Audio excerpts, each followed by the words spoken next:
In today's video, I'm going to teach you how to point a domain to your SiteGround website in just a few minutes. If you've just purchased a domain and you're hosting with SiteGround, connecting the two can seem tricky. But don't worry, I'll guide you step by step. First, open your browser and go to siteground.com. On the homepage, click the Login button in the top right corner and enter your credentials to access your SiteGround dashboard. Head to the Websites tab. Here you'll see all the websites hosted on your account. Select the one you'd like to connect your domain to, then click Site Tools for that site. Inside Site Tools, look for the IP and Name Servers section. This is where you'll find the DNS settings you need, specifically the name servers provided by SiteGround. Now copy those name servers and head over to your domain registrar, like GoDaddy, Namecheap, or wherever you bought your domain.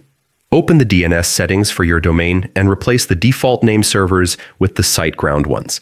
Once saved, your domain will begin pointing to your SiteGround website. Keep in mind, DNS changes can take a few hours to fully propagate worldwide, so don't worry if it's not instant. And that's it. Pointed your domain to your SiteGround hosting account. Thanks for watching and happy hosting!